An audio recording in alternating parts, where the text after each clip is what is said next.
허기호, 허진우 부자가 찾은 곳은 중국의 서안. 두 사람이 처음으로 같이 떠난 여행입니다. 아버지와 아들이 이렇게 외국에 나와서 이제 한 시간을 이렇게 보낸다는 게 이게 일부러 만들 애도 없어요. 아직까지 네 마음에 아빠에 대한 섭섭한 마음이 있는 것 같은데 이제 풀어야지. 언제까지 갖고 있을 거니? 너나 나나 살아야 얼마나 살겠니? 솔직한 얘기. 엄청 크네. 안녕. 내가 얘기하면 딴소리예요. 아버지 허기호 씨가 맘먹고 진지한 대화를 시도해보지만 아들 진우 씨는 아직 그럴 마음이 안 생기는 것 같은데요. 어색한 분위기에 겉돌기만 하는 두 사람. 마침 인파가 몰려있는 광경에 슬며시 다시 화제거리를 찾아봅니다. 배우의 모습도 항시 저런 모습하고 일맥상통이 돼야 된다. 그 얘기지. 어떤 경우든지 어떤 상황이든지 간에 흔들리지 않고. 하지만 여전히 눈도 안 마주치는 아들. 거리감을 계속 두는 것을 내가 느껴요. 근데 그럴 때는 내가 좀 서운해, 섭섭해. 그때마다 얘기할 수도 없고. 그런데 내가 지금 이런 얘기 처음 한 거야. 오늘 내가 이런 얘기 처음 했어. 그걸 자꾸 피해. 좀 같이 좀 이거 보고 부끄럽냐? 어? 무슨 얘기를 제가 하는 거를 이렇게 주고받는 그런 대화가 이루어지는 게 아니라 일방적인 대화가 주로 많기 때문에 그냥 듣는 게 익숙한 그런 느낌? 네. 결국 마음이 급해진 허기호 씨가 아들을 붙잡아 세웠습니다. 너도 알다시피 우리 집안이 어떤 집안이냐. 산대로 내려온 이 가문의 영광인데 어설프게 보낼 수는 없지 않겠어. 그래서 너도 각오를 새롭게 하겠지만은 할아버지의 어떤 그런 명성 그걸 이어서 이 아빠의 마음은 그 영광을 네가 다 구축했으면 좋겠다 그 얘기지. 그래서 이게 어설프게 뭐 이렇게 마음 가지고는 안 돼요. 그러나 정작 어려운 현실은 접어두고 배우 얘기만 하는 아버지에게 입을 닫아버린 아들. 가자.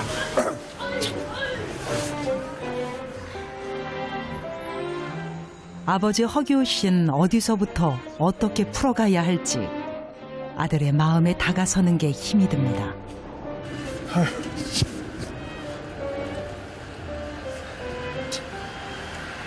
마음이 괴롭네 또. 아유.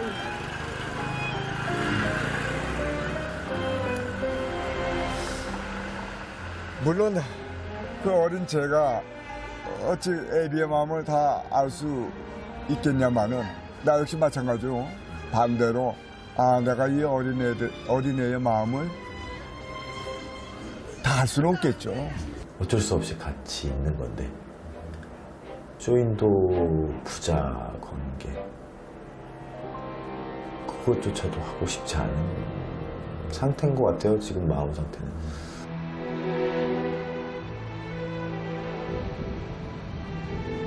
답답한 마음에 찾아간 폭포. 여행하는 동안 꽁꽁한 아들의 마음이 조금이라도 풀릴 수 있길 아버지는 바라봅니다.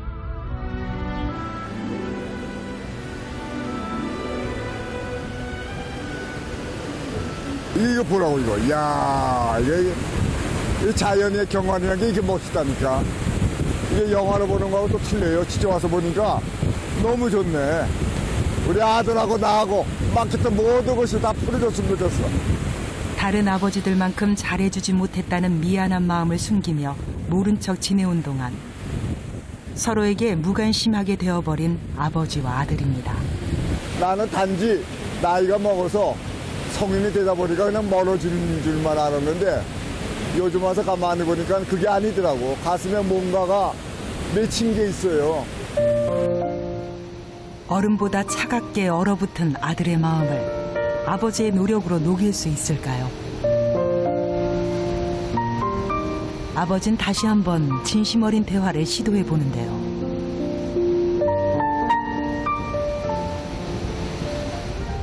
폭포 보니까 어떠냐?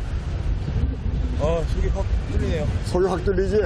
어딘지 모르게 너도 뭐가 좀 어색한 게 있는 것 같고 자꾸 저 떨어져 있는 느낌 그런 거 아직까지 갖고 있어서 아빠는 솔직히 얘기해서 좀 서운하기도 하고 마음도 아프기도 하다.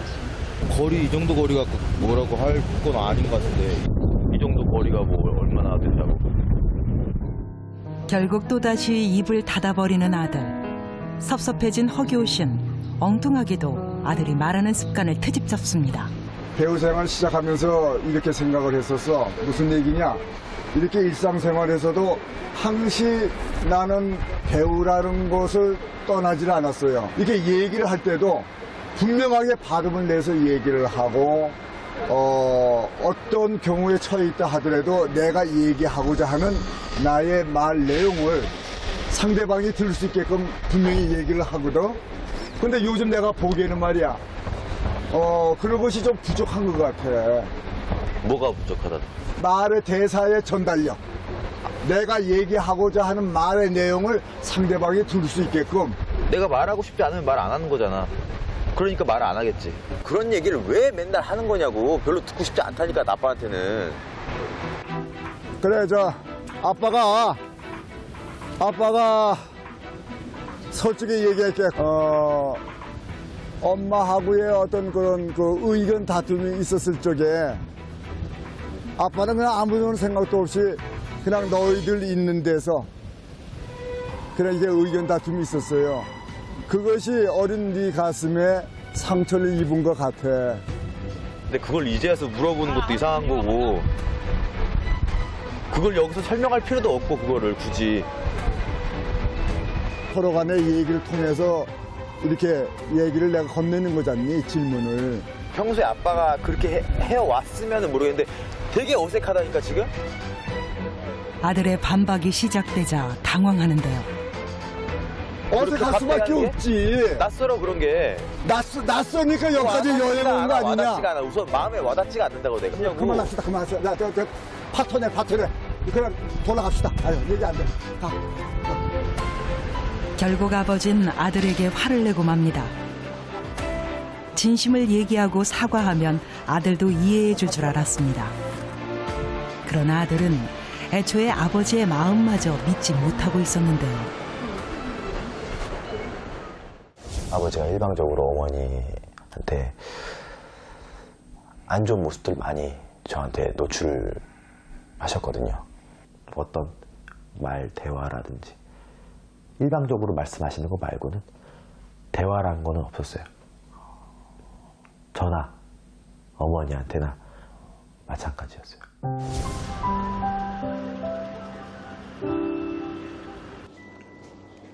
어색한 마음으로 다시 식당을 찾은 부자. 이번엔 아버지도 아들도 쉽게 얘기를 꺼내지 않는데요. 말없이 먹기만 하던 아들 진우 씨가 먼저 말문을 열었습니다. 무슨 마음가짐으로 가정을 꾸리고 배우 생활을 했던 건지 난 그게 궁금해. 뭐가 더 중요했어요? 가정이 중요하냐, 배우가 중요하냐. 이건 말이 안 되는 거야. 가정도 당연히 중요하고 내 배우 생활도 중요하고 다 좋게 이끌어 가야 되는데 제일 큰 문제가 바로 경제적인 거예요. 이 경제적인 것이 뒤따라지지 않다 보니까 이런 것이 이제 삐걱대고 이제 그런 거지. 엄마가 그래서, 다 그거를 그 엄마가- 단점들을 보완해서 옆에서 그렇게 하고 있는데 왜 아빠는 그 말들 다 무시하고. 예. 그래서 나는 요즘은 할 말이 없어. 엄마를 너무나도 내가 좀 미안스럽게 생각하고 있고 왜 미안하게 생각하느냐. 지금까지 제대로 이렇게 돈이라도 많이 벌어서 뭐 이렇게 해온 것도 돈이 아니고. 중요한 건 아닌 것 같아요. 아니 그러니까 돈이 중요한 건 아닌데 어쨌든 그 문제는 아빠가 깊이 생각하고 있기 때문에 걱정을 안 해도 돼. 걱정하지 마라. 아니, 지금 그동안 뭐 걱정도 해왔어? 안 해. 지금은 걱정할 단계가 아니야. 지금은 이미 넘어갔어, 선이. 넘어갔으니까 아빠가 지금 그 거에 대해서 모른다면 문제가 심각한 거예요. 그냥 알고는 있단 말이지. 알고 있다는 건 너도 인정을 하고 있잖아요. 모르겠어, 그거는. 모르겠어. 그 그러면 진정성이 내가 그거를 못 느끼겠어, 아직은. 알도록 그렇게 저 할 테니까 하늘에 계시는 또 할아버지께서 내려다 보실 적에도 기분 좋아하실 거고. 아빠는 할아버지한테 그 쏟는 그 에너지, 사랑, 뭐 존경하는 마음, 그런 마음들이 100%로 아버지가 마음을 쏟는 곳이 할아버지인 것 같아. 가족. 아들의 입에서 뜻밖의 이야기가 나왔습니다. 허기호 씨가 평생을 두고 내려놓지 못하고 있는 아버지의 이름. 아들은 그 이름보다 자신과 어머니를 봐달라고 말합니다. 정작 살아있는 건 아빠 옆에 있는 사람이 엄마고 자식들인데 그거를 아예 무시한 채 할아버지만 그렇게 위하는 느낌이 많이 들어. 아빠가 엄마를 사랑해서 결혼을 했으면 거기에 대한 책임이 있을 거 아니야, 남편으로서. 네가 이제 그렇게까지 생각을 하고 얘기하는 거 보니까 노상 내가 너 큰 것은 생각 안 하고 그냥 아들이다, 애다 이렇게만 생각해 왔는데 이건 아니네. 아유 참. 예상치 못했던 얘기였습니다. 아들 눈에 비친 자신의 모습을 확인한 순간 허기호 씨는 마음 한구석이 무너져 내립니다. 잘해야죠. 어떡합니까? 잘해야죠. 좀 그렇습니다. 지금껏 한 번도 못했던 얘기를 꺼낸 아들. 조금 홀가분한 기분입니다. 아버지 속마음에 대해서 더 듣고 싶었는데 거기까지는 아직은 못한 것 같고 조금 더 여행하면서 더 많이 얘기를 나눌 수 있을 것 같아요. 그래서 조금 더 대화를 하고 싶어지는 그런 마음이 약간은 들었어요.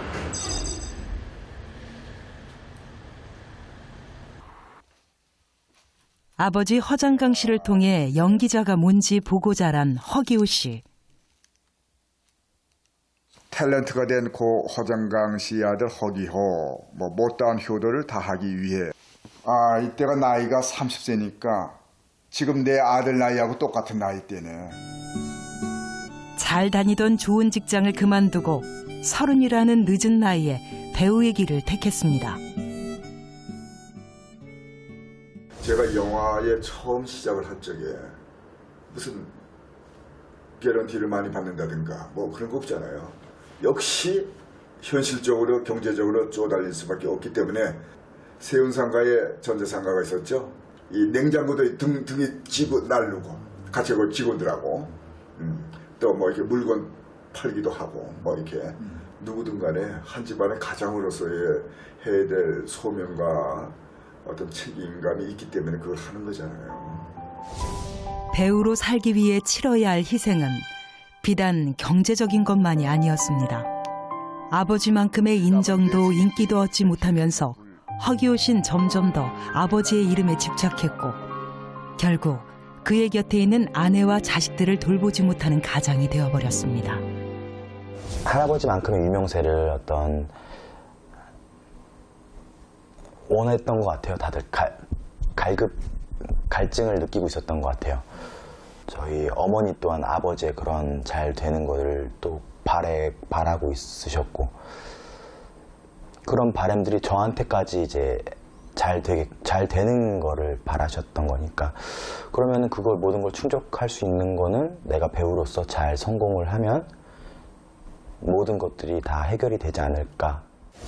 어린 날 진우 씨는 자신이 할아버지처럼 유명한 배우가 되면 온 가족이 행복해질 거란 꿈을 꾸게 됐습니다. 그리고 그 역시 할아버지의 대를 이어 배우의 길을 선택하게 됐습니다. 그러나 진우 씨는 할아버지의 이름에 연연하고 싶지 않습니다. 할아버지도 유명하시고 삼촌도 유명하시고 아버지도 어느 정도 이름 알려지신 분이시니까 남들이 봤을 땐 되게 화려하게 볼 수 있어요. 근데 그 속은 말도 안 되게 터무니없이 차이가 너무 많이 나기 때문에 그런 이미지와는. 이 작품 할 때 오디션 봤던 거. 군 제대 후 갑자기 다니던 대학을 포기하고 연기자의 길로 들어선 진우 씨. 이게 테스트를 신고 안 신고의 차이가 되게 큰 것 같아요. 대학 1학년 때부터 남다른 끼를 인정받기도 했는데요.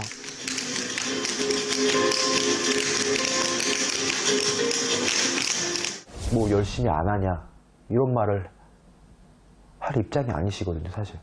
저 나름대로 진짜 최선을 다해서 등록금 하나도 안 받고 제가 다 학교 다니면서 장학금 받아가면서 했거든요. 제법 큰 무대에도 서면서 대배우 허장강의 손자가 아니라 배우 지망생 허진우로 차근차근 한 발씩 나아가고 있었습니다. 브로드웨이 42번가라는 뮤지컬 작품을 했었던 거거든요. 이 여자 주인공의 남자친구 역할. 그러나 그게 끝이었고 모든 게 아버지 때문이었습니다. 상황적으로 봤을 때 돈을 벌어야 될 상황이고 어머니를 또 내가 안 모시면 모실 아버지를 어떻게 믿고 맡기냐는 생각이 더 크고 돈이라도 벌러 나가야 되는 건지 배우를 포기해야 되는 건가 이대로?